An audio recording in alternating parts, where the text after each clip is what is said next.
오늘 어린이 주일을 맞이해서 어린이는 어른들의 아버지다, 이런 윌리엄 워드워드가 한 유명한 말입니다. 아이를 통해서 오히려 어른들이 배운다는 이야기지요. 오늘 본문 내용에 보게 되면 너희들이 이 어린아이와 같이 되지 아니하면, 어린아이와 같이 되지 않으면, 이 말은 아이들에게 배우라고 말입니다. 아이들에게 도대체 뭘 배워야 될까? 오늘 본문이 여러분과 제게 주시는 교훈이지요. 이 처녀가 결혼을 해서 아이를 낳고 첫 아이를 키우다 보면 상당히 많이 힘들거든요. 그 아이를 키우다 보면 아주 동일하게 고백하는 말이 있어요. 아이를 낳아보니까 부모 마음 알겠더라, 이런 얘기입니다. 그런데 거기에서 조금 더 성숙하게 되면 하나님의 마음을 헤아리게 되지요. 아이들이 이제 중고등학교 티네이저가 돼버리면 속도 좀 썩이게 되는데, 그 속 썩이는 자녀들을 잘 컨트롤해 가면서 내가 하나님 앞에 얼마나 속 썩였는가, 이렇게 자신을 돌아보게 되는 경우들도 있게 되죠. 부모에게 있어서의 자식은 참 신비한 존재입니다. 세상에서 제일 손해보는 장사가 뭐냐? 자식 농사입니다. 이건 어떻게 거둘 것이다, 계산도 안 됩니다. 그냥 끝없는 정성과 시간과 물질을 쏟아붓지요. 그런데도 불구하고 자식을 생각하면 가슴이 뭉클해지고 눈가에 잔주름이 많은 곳에 미소가 생겨지죠. 그런데 그 아이가 조금만 아파 보십시오. 그리고 여러분, 다 큰 자식이 얼굴에 근심빛을 띄워보십시오. 입맛도 떨어집니다. 이게 바로 부모가 보는 자식에 대한 마음들입니다. 오늘 너희가 어린 아이와 같이 되지 아니하면, 이 말씀은 도대체 우리에게 어떤 교훈을 주나? 첫 번째 4절 봅시다. 그러므로 누구든지 어린아이와 같이 자기를 낮추는 사람이 천국에서 큰 자니라. 낮추는 사람이에요. 어린아이의 특징이 뭐냐? 낮추는 사람이에요. 이 말씀을 이해하려면 1절부터 3절을 봐야지 되는데, 그 1절부터 3절에 보게 되면 제자들이 와서 누가 천국에서 큽니까? 하고 묻습니다. 세상은요, 큰 것 자랑해요.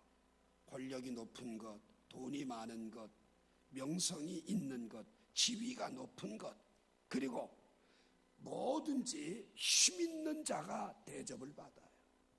그런데 천국에서는 그런 큰 자가 대접받는 곳이 아니라 어린 아이와 같이 된 사람. 그러면 이 어린 아이와 같이라는 말을, 어린 아이라는 말을 쭉 쓰다가 6절에 보면 작은 자라고 하는 단어가 나와요. 이 작은 자란 말은 원어 성경에 보게 되면 미크론인데, 연약한 사람, 소외된 사람. 자, 여러분, 교회가 여러분 타락한 게 뭐가 타락한 거냐? 세상에서 힘 있는 사람이 와서 그대로 대접받으면 타락한 거예요. 천국에서는 세상에서 힘 있는 사람이 대접받는 것이 아니라 연약하고 소외된 사람이 대접을 받는 것이에요. 누가복음 19장에 보게 되면 부자로서 자색 옷을 입고 고운 배옷을 입고 세상에서 호화로 연락하고 많은 것들을 누렸던 그 사람이 대접받는 것이 아니에요. 나사로처럼 먹을 것 없어서 남의 집 때문에서 얻어먹었고 온몸에 병이 들어서 언대를 핥고 고통당하던 그 사람이 대접을 받는 곳이다, 그 말이에요. 오늘 여러분과 제가 기억할 것은 제자들의 공통된 관심은 뭐예요? 누가 더 크냐? 누가 더 힘이 세냐? 누가 더 높으냐? 이게 관심사입니다. 아마 우리가 크리스찬이라고 하지만 여러분과 저의 삶도 그럴 거예요. 누가 월급 더 많이 받냐? 누가 더 지위가 높냐? 누가 더 힘이 있느냐? 누가 더 좋은 집 사느냐? 누가 더 좋은 권력을 가지고 있느냐? 우리 여성들은 뭐 누가 더 이쁜가? 누구 닮았는가? 여러분, 이런 관심은 세속적인 관심이요, 세상적인 관심이요, 또 이 관심은 모든 사람들을 불행하게 만드는 거예요. 이런 비교의식에 빠지면 첫째 내가 못마땅하잖아요. 불만족에 빠지잖아요. 오늘 우리들이 기억할 것은 천국에서 누가 큰 자냐. 여러분 마태복음 11장 11절에 보면 예수님이 세례 요한을 표현할 때 여자가 낳은 자 중에서 세례 요한보다 더 큰 이가 일어남이 없도다. 그 다음에 이어지는 말씀을 보게 되면 이보다 더 작은 사람일지라도 천국에서는 그들이 더 큰 자다. 이렇게 얘기를 합니다. 오늘 세상에서 우리가 따지고 계산하는 큰 자의 개념이 하나도 없다는 거죠. 오늘 어린 아이를 하나 불러서 가운데 세우시고 너희들이 이 어린아이와 같이 되지 않으면 절대로 하나님 나라에 들어가지 못한다. 이 말씀 속에서 우리가 기억해야 될 것은 뭐냐? 낮추는 훈련이 얼마나 중요한가. 세상의 원리대로 배웠고 가졌고 힘있고 능력있고 이게 중요한 게 아니라 하나님이 보시는 관점에서 모자람이 없는 것, 이것이 훨씬 더 중요하다. 저는 이 말씀을 보면서 이런 논리를 깨달아 봐요. 하나님의 나라는 계급과 질서가 있는 나라가 아니요 겸손하냐만 따진다. 겸손하냐, 얼마나 낮추냐, 자기를 낮추는 그 사람이 높아지리라. 이게 하나님 나라예요. 교회가 그렇게 돼야 타락을 안 한다 그 말이에요. 그런데 전부 세상의 원리 그대로 적용을 하고 있다면 이건 타락한 교회의 모습이다. 두 번째로 어린아이와 같이라는 말의 뜻은 5절부터 봅시다. 또 누구든지 내 이름으로 이런 어린아이 하나를 영접하면 곧 나를 영접함이니 누구든지 나를 믿는 이 작은 자 중 하나를 실족하게 하면 차라리 연자맷돌이 그 목에 달려서 깊은 바다에 빠뜨려지는 것이 나으니라. 실족하게 하는 일들이 있음으로 말미암아 세상에 화가 있도다. 실족하게 하는 일이 없을 수는 없으나 실족하는 그 사람에겐 화가 있도다. 자, 여러분 여기서 보게 되면 어린아이 하나를 영접해라. 영접한다는 말, 여러분 이게 영접한다는 말이 도대체 뭘까?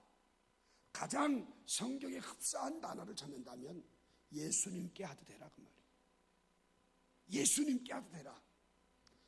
여러분들이 하나님의 나라의 백성이라고 한다면, 구속 안 받은 그리스도인이라고 한다면 연약한 사람, 소외된 사람을 예수님께 대하듯 대하는 것, 이게 바로 천국 백성, 어린아이와 같이 되는 거예요. 여러분의 자녀를 예수님께 대하듯 대해보세요. 그러면 그 아이는 100% 달라져요. 어떤 분은 그럽니다. 예수님처럼 했다면 엉겨붙기만 하더라고. 예수님처럼 똑바로 안 해서 그러지. 예수님께 죽게 하듯 하면 그것이 바로 영접하는 것이다. 여러분, 천국은 서로 어떻게 대하느냐? 우리가 만나도 서로 주님께 대하듯 대하는 것이 천국입니다. 자식들은 부모님을 대할 때 하나님처럼 대해야지 돼. 하나님을 대신한 존재가 어버이기 때문에 그래. 자식을 천사처럼 대해야 돼. 왜? 하나님이 보내준 천사니까. 남편은 아내를 천사처럼 대해야 돼. 그리고 아내는 남편을 죽게 하듯 공경해야지 돼. 교회 안에서 서로 예수님께 대하듯, 목사는 교인을 예수님 대하듯, 교인들은 목사를 예수님 대하듯 이렇게 해야지 돼. 이렇게 하지 않으면 서로 실망하고 상처를 주게 된다는 거예요. 마태복음 10장 41절에 보면 선지자의 이름으로 선지자를 영접하는 자는 선지자의 상을 받을 것이다. 여러분, 여기에서 보면 선지자라고 하는 것은 사역자인데, 사역자라는 한 가지 사실 때문에 그를 영접하게 되면, 예수님께 대하듯 대접하게 되면 그 선지자와 같은 상을 받게 된다, 그렇게 얘기합니다. 이제 5월이 되면 선교사님들이 주로 방문을 합니다. 선교사라는 이유 때문에 우리가 공경하고 대접을 하면 하나님 나라에 갔을 때 그 선교사가 받는 동일한 상을 받게 된다는 겁니다. 오늘 이 시간 여러분과 제가 아이를 하나님이 내게 보내어 준 아이요, 나에게 주신 기업이요, 화재물이니까 그 아이를 나에게 믿고 맡겨주셨으니까 주님의 이름으로 대하고 주님의 이름으로 양육하고 주님과 같은 상을 받게 된다. 이것이 바로 오늘 본문의 얘기입니다. 내 자식이 남의 집 아이들과 같이 똑똑하지 못할 때 그 아이를 있는 모습 그대로 받아들이는 건 쉽지 않은 일이에요.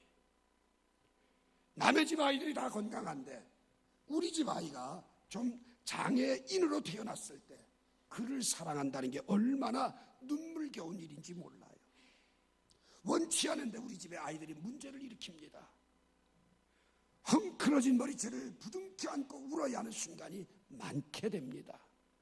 그러나 하나님께서 그를 뭐라고 그래요? 영접하라. 이 어린아이를 영접하라는 거예요. 어린아이와 같이 영접하라는 거예요. 그때에 있는 그대로 받아들이고 축복하게 되면 그 아이는 주님이 쓰시게 된다는 사실을 믿으시기 바랍니다. 미국 보스턴에 앤이라고 하는 아주 불행한 소녀가 있었어요. 앞이 보이지 않는 맹인입니다. 정신질환까지 와서 정신병동에 입원합니다. 세상에 버려진 아이죠. 부모조차도 찾아오지 않습니다. 그런데 어떤 나이 많은 자원봉사자가 그 버려진 애니에 대해서 관심을 갖기 시작해. 얼마나 따뜻하게 사랑으로 돌봐줬는지 6개월 만에 닫혀진 마음이 열려지고 그 아이가 병세가 점점 좋아졌어요. 그래서 보스턴에는 파킨슨 맹아학교에 입학을 하게 돼요. 6년 동안 이 아이가 공부를 하는데 우등만 하는 거예요. 1등만 하는 거예요. 이 애니가. 그러니까 이 자원봉사자는 이 아이의 눈을 좀 뜨게 해달라. 개한 수술해 줄 사람을 찾고 있는다. 라는 신문을 광고를 했어요. 보지도 못하고 듣지도 못하고 말하지도 못하는 삼중고를 가진 아이를 돌봐줄 사람이 필요합니다. 자, 여러분 보십시오. 이 애니는 그런 도움으로 눈을 뜨게 되고 맹학교에서 나와서 훌륭한 사람으로 크게 돼요. 그런데 그가 그런 남들의 도움을 받고 사랑을 받고 살아왔는데 신문에 난 기사 보지도 못하고 듣지도 못하고 또한 여러분 정말 말하지도 못하는 삼중고를 겪고 있는 사람을 돌봐줄 사람이 필요하다고 할 때 이 애니가 선뜻 나를 위해서 봉사해 준 사람 때문에 내가 오늘이 있었는데 내가 이 일을 안 하면 하나님 앞에 잘못된 거지 하는 신앙의 양심을 가지고 그 아이를 돌보러 갑니다. 그 아이가 누굽니까? 헬런 켈러예요. 그리고 자기가 도움을 받고 눈까지 뜨게 된 애니가 누구예요? 앤 설리번 선생이에요. 여러분, 세상에 버려진 사람도 예수님처럼 영접하는 사람에 의해서 주님의 귀한 일꾼이 되어서 여러분 영국이 헬런 켈러 여사에게 최고의 훈장을 수여하면서 당신처럼 불리한 조건에서 이렇게 엄청난 업적을 이루었다는 걸 찬하하니까 헬런 켈러가 하는 말이 오직 한 가지, 앤 설리번 선생 때문이었습니다 라는 고백을 했어요. 여러분, 한 사람을 예수님처럼 영접하는 게 얼마나 가치 있고 소중한 일인가. 오늘 남들이 아니라 여러분의 자녀들을 그리고 여러분 주변에 가장 소외되고 연약한 사람들을 향해 주님께 하듯 영접하는 여러분과 제가 될 때에 하나님의 나라는 확장될 줄로 믿습니다. 마지막 세 번째로 어린아이와 같이 10절 말씀 보게 되면 삼가 이 작은 자 중에 하나도 업신여기지 말라. 너희에게 말하노니 그들의 천사들이 하늘에 계신 내 아버지의 얼굴을 항상 배웁느니라. 자, 여러분, 작은 자 하나를 소중히 여겨 영접하는 게 중요하고요, 실족하지 않는 게 중요하지만 더 중요한 건 오늘 보면 말씀해 보게 되면 그들의 천사들이, 여러분 참 이상한 게 이 미크론 작은 자가, 어린아이와 같은 자가 갑자기 천사같이라는 말로 바뀌어져요. 천사는 뭐예요? 히브리서 2장 14절에 보면 구원받은 성도들을 보호하는, 구원받은 성도들을 보호하는 영이에요.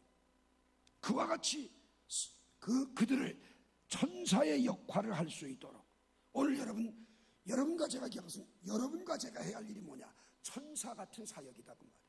보호하는 사역이다 그 말이에요. 가장 약한 사람, 소외된 사람, 불쌍한 사람, 힘없는 사람을 여러분과 제가 천사가 되어 그들을 섬길 때에, 섬기는 것만의 천사는요, 섬기는 영이니까, 대접을 받는 게 아니라 섬기는 역할만 하는 게 어린아이와 같다. 가끔 가다가 어른들이요, 어린아이들을 놓고 짓궂은 짓을 할 때가 참 많아요. 야, 아무개야, 너 자기가 저거 좀 가지고 올래. 쥐가 가기 싫으니까 애를 시키는 거예요. 근데 이 아이는 그거 아무것도 계산 안 하고 왜 날 시키는 거야? 이런 계산 안 해요. 그냥 뛰어가서 가지고 옵니다. 뭐예요? 그들의 천사들이. 이 말이 바로 그 뜻이에요. 어린아이는 시키면 시키는 대로 다 순종할 뿐만 아니라 보호하는 일을 한다는 거예요. 오늘 여러분과 제가 해야 할 사명이에요, 이게. 그걸 못하면 어떻게 돼요? 실족하게 돼요. 참 저는 이 말씀을 묵상하면서 제가 설교를 조금 강하게 하는 편이니까 내가 설교를 한 이 듣는 성도들이 실족할 일이 참 많았겠다. 혹 여러분들 말씀을 들으면서 그런 일이 있었다면 용서하시길 바라고요. 또 오늘 여러분과 제가 기억해야 될 것은 어린 아이가 가족들의 모이는 잔치를 보거나 가족들이 다 모이게 되면 항상 화두거리는 뭐예요? 어린아이예요. 어린아이의 화두거리가 잃어버린 가정은 무언가 잘못된 가정이에요. 발불질처럼 얼마나 부모들은 자기 자식을 자랑하는지 몰라. 그런데 큰 것, 센 것, 힘 있는 것, 능력 있는 것만 자랑하지. 왜? 관심이 세인들의 관심이니까. 진정 정말 보호하는 사람은, 어린아이와 같은 사람은 약한 것들을 자랑해요. 없는 것들을 자랑해요. 모자란 것들을 자랑해요. 왜? 그때 하나님께서 그에게 채워주시니까.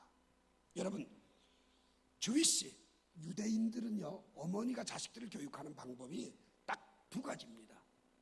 너희 자녀를 비교급 인생이 되지 말게 하고 최상급 인생으로 만들어라. 여러분, 아이들을 키우면서 누구 집 아이는 비교급으로 키우지 말라는 거예요. 최상급으로 키우라는 거예요. 여러분, 그렇게 키운 대표적인 사람이 누구냐? 아인슈타인이에요. 이 아인슈타인은요, 초등학교 때부터 고등학교까지 성적이 맨날 꼴찌였어요. 졸업할 때까지. 아마 우리 김병윤 성도 같으면 내 새끼가 꼴찌에 왔다. 반 죽을 거야. 잠도 못 자고. 왜? 딱 보면 그런 타입들이 있거든요.